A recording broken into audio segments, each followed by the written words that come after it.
بسم اللہ الرحمن الرحیم وبہ نستعین صلی اللہ علی النبی الکریم آمین۔ چونکہ نظمائے مدارس صرف اس بات سے مطمئن ہیں کہ مدرسے کی سرگرمیاں وہ بنیادی حقوق کے تحت ہمارا حق ہے اور ہم یہ سرگرمی انجام دے رہے ہیں، لیکن اس طرف توجہ بہت کم ہے ذمہ داران مدارس کی کہ کسی بھی تنظیم اور ادارے کے چلانے کے لیے ملکی قوانین ہیں، ان کی کچھ ہدایات ہیں، پابندیاں ہیں، ان کو ملحوظ رکھ کر کام کرنا بحیثیت شہری ہماری ذمہ داری ہوتی ہے۔ اس لیے یہ تجویز بہت غور سے اور اہتمام سے سننے اور عمل کرنے کی ہے۔ تجویز نمبر 2، مدارس میں داخلی اصلاحات کی ضرورت۔ مجلس منتظمہ جمعیت علماء ہند کا یہ اجلاس سبھی مدارس دینیہ سے اپیل کرتا ہے کہ وہ اپنے تحفظ اور اپنے دائرۂ کار کو مزید مستحکم اور وسیع کرنے کے لیے درج ذیل امور کو بطور خاص ملحوظ رکھیں۔ نمبر 1، طلباء کی رہائش کے لیے صاف پانی اور صاف شفاف کمروں اور باتھ روم وغیرہ کا معقول انتظام کریں۔ گنجائش کے اعتبار سے ہی طلباء رکھے جائیں۔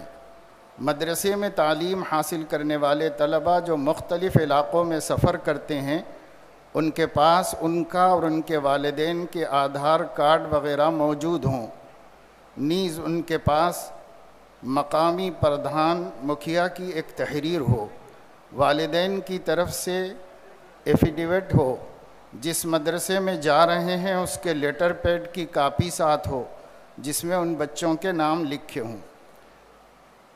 نمبر 5، ملکیت کے کاغذات اور تعمیری نقشے کی منظوری، بالخصوص ملکیت کا مکمل ثبوت، رجسٹری، نوٹری، وقف نامہ، رجسٹری ذاتی ملکیت یا ادارے کی ملکیت، رجسٹری میں داخل خارج، بلڈنگ کا منظور کردہ نقشہ، پینے کا پانی، بجلی کی سپلائی، فائر فائٹنگ کے لیے محکمہ فائر بریگیڈ سے اجازت وغیرہ کی اپڈیٹ کاپیاں تیار رکھی جائیں۔ نمبر 3، زمین سے متعلق ریکارڈ نکلوا کر دیکھ لیا جائے کہ اس کی موجودہ حیثیت کیا ہے۔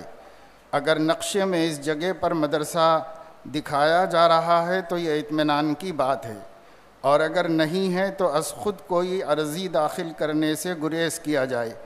نیز مدرسے کے قیام اور طویل عرصے سے اس جگہ کے مدرسے کے طور پر استعمال سے متعلق کاغذات وغیرہ کے ریکارڈ، بالخصوص بجلی پانی کنیکشن، ٹیلی فون کنیکشن کے ریکارڈ محفوظ رکھے جائیں۔ نمبر 4، خریدی گئی یا حاصل کی گئی زمین سے متعلق بہتر صورت یہ ہے کہ زمین ادارے کے نام ہو۔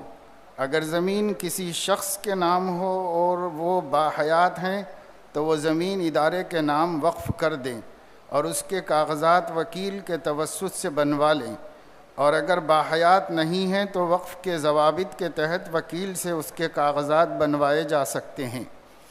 اگر تعمیرات کا نقشہ منظور ہوا ہے تو بہر صورت اس پر کوئی خطرہ نہیں ہے، لیکن اگر منظور نہیں ہے تو فوراً منظور کرانے کی کوشش کی جائے، اس میں غفلت نہ برتی جائے۔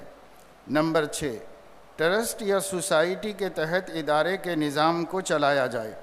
نمبر 7، حساب میں شفافیت کے لیے بینک اکاؤنٹ کھولے جائیں اور بیلنس شیٹ بنا کر اسے آڈٹ کرائیں۔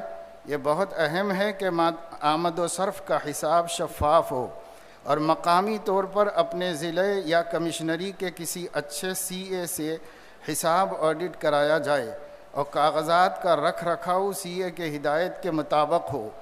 بڑے مدارس کے ذمہ داروں سے گزارش ہے کہ وہ اپنے سی اے سے بیلنس شیٹ تیار کرانے کے بعد جمعیت علماء ہند کے سی اے سے بھی ایک مرتبہ مشورہ کر لیں۔